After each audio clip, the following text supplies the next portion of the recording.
Hello everyone, welcome to my channel. आज की इस वीडियो में मैं आपको ऑर्गेन्जा फैब्रिक से अफगानी सलवार बनाना बताऊंगी।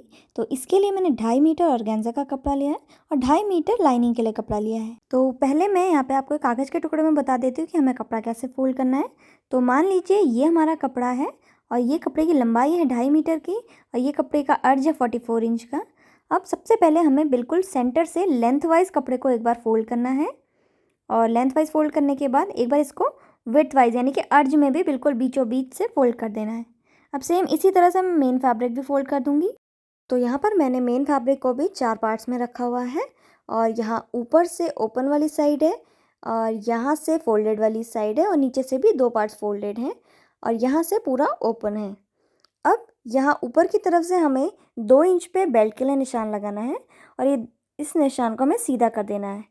और ये 2 इंच का निशान किस हिसाब से मैंने लिया है बेल्ट के लिए ये मैं आपको बता देती हूँ।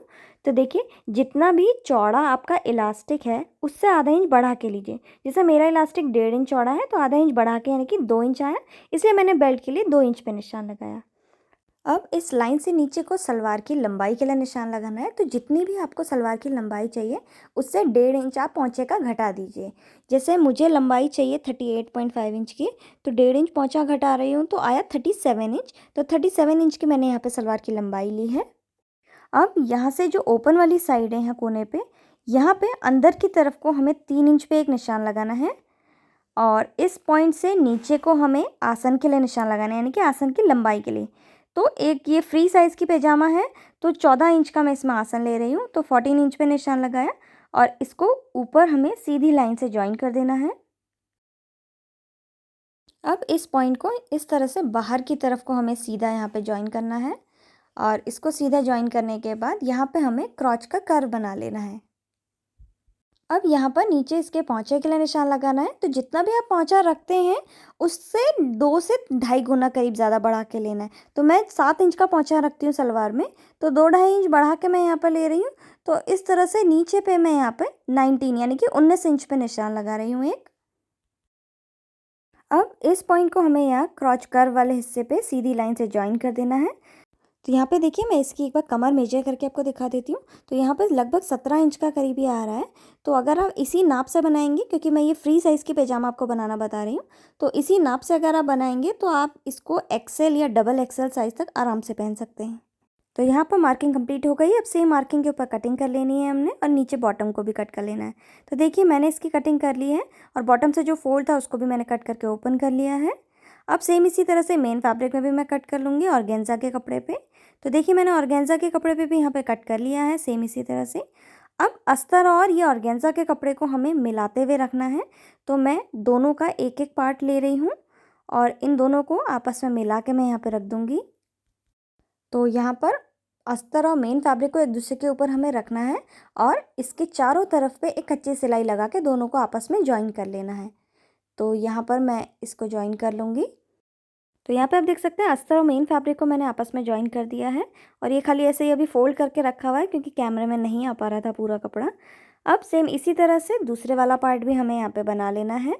तो ये मैंने दूसरा पार्ट भी बना लिया है।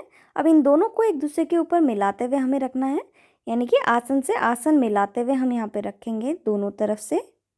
अब बस दोनों के आसन को हमें मिलाते हुए यहाँ पे सिलाई लगा के ज्वाइन कर लेना है। तो यहाँ पे आप देख सकते हैं मैंने दोनों के आसन में यहाँ पे सिलाई लगा के इसको ज्वाइन कर लिया है। अब इसको मैं थोड़ा सा इस तरह से साइड को करते हुए रख रही हूँ। तो यहाँ पे देखिए, आसन अभी हमारा यहाँ पे साइड पे आया हुआ है। अब हमें क्या करना है, कपड़े को दोनों पार्ट्स को बीच में से इस तरह से पकड़ना है और दोनों को अलग करते हुए ऐसे करके फोल्ड कर देना है, जिससे जो आसन होगा वो बीच में आ जाएगा। अब हमें इसकी कमर में जो बेल्ट है वो बनानी है। तो मैंने बेल्ट के लिए 2 इंच पे निशान लगाया था। अब यहाँ पर भी मैं 2 इंच पे ही इस तरह से निशान को डार्क कर लेती हूँ।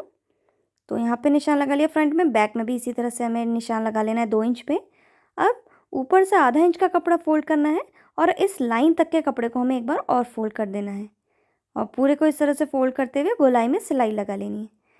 तो सिलाई लगाने से पहले आप इसमें एक बार प्रेस कर लीजिए, जिससे इसमें फिनिशिंग अच्छी आ जाएगी। तो मैंने इसमें पूरी गोलाई में सिलाई लगा ली है और जहाँ पर से हमने सिलाई स्टार्ट करी थी वहाँ पे थोड़ी सी जगह छोड़ देनी है इलास्टिक डालने के लिए। तो देखिए, पूरी गोलाई में मैंने सिलाई लगा ली है। अब मैं यहाँ पे इलास्टिक ले रही हूँ। इसकी लंबाई जो है वो कमर से 2 इंच कम होनी चाहिए। जैसे कमर 28 इंच की है तो मैंने यहाँ पे इलास्टिक 26 इंच का लिया है और इलास्टिक की चौड़ाई मैंने 1.5 इंच की ली है। अब इलास्टिक को यहाँ से एक तरफ से डालना है, दूसरी तरफ से बाहर निकाल देना है और इसकी कमर में इलास्टिक लगा लेना है। और इलास्टिक लगाने की फुल डिटेल में मैं ऑलरेडी वीडियो बना चुकी हूँ, अगर आपको देखनी है तो लिंक मैं आपको डिस्क्रिप्शन बॉक्स में दे दूँगी। तो यहाँ पे देखिए मैंने इसकी कमर में अच्छे से इलास्टिक लगा दिया है और अब हमें इसका पोंचा बनाना है। तो पोंचा बनाने के लिए मैंने इसको साइड को इस तरह से करके रख लिया है। अब देखिए पोंचे वाला हिस्सा हमें यहाँ पे बनाना है, तो इसको मैं इस तरह से फैलाते हुए यानी कि ओपन करते हुए यहाँ पे रख रही हूँ। तो इसके बॉटम वाले हिस्से पे अब हमें प्लीट्स डालनी है। तो 1-1 इंच की दूरी पे छोटी छोटी सी प्लीट्स मैं ये पूरे इसके पोंचे वाले हिस्से पे डाल दूँगी।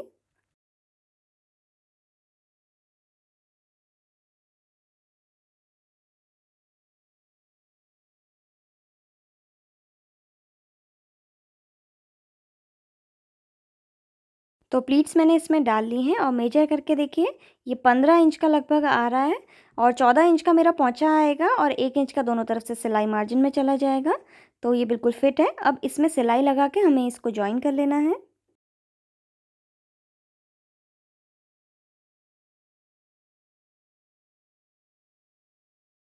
तो यहाँ पर सभी प्लीट्स में मैंने सिलाई लगा के जॉइन कर लिया है।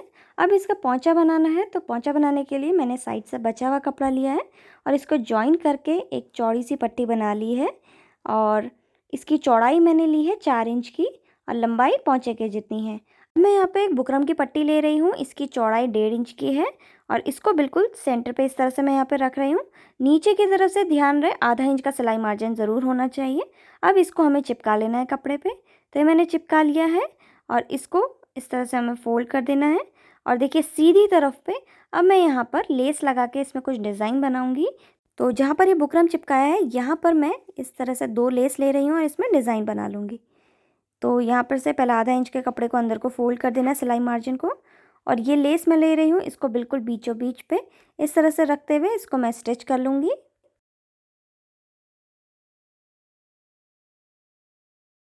तो लेस मैंने यहाँ पे स्टिच कर ली है।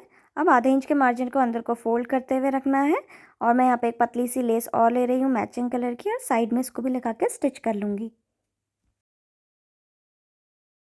अब सेम इसी लेस को मैं इसके दूसरी वाली तरफ पे भी यहाँ पे स्टिच कर ले रही हूँ। तो पोंचे का डिज़ाइन यहाँ पे बन के तैयार हो गया है। अब इसको हमें सलवार पे स्टिच करना है। तो सलवार पे स्टिच कैसे करना है वो मैं आपको बता देती हूँ। तो सलवार को मैंने पहले उल्टी तरफ को करके रख लिया है और पोंचे को हमें पलटते हुए यहाँ पे रखना है।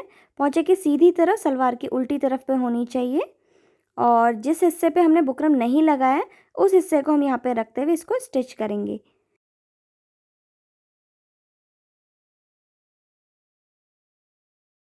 तो यहाँ पे देखिए मैंने इसमें यहाँ पे सिलाई लगा दी है। अब ये पोंचे को सीधी तरफ को पलटते हुए इस तरह से करते हुए हमें यहाँ पे इसमें भी सिलाई लगा लेनी है। सेम इसी तरह से हमें दूसरी साइड का पोंचा भी बना लेना है। तो मैंने दोनों साइड का पोंचा बना लिया है। अब इसकी दोनों साइडों को मिलाते हुए हमें इस तरह से रखना है और आधा इंच की दूरी पे फिटिंग की सिलाई लगा लेनी है।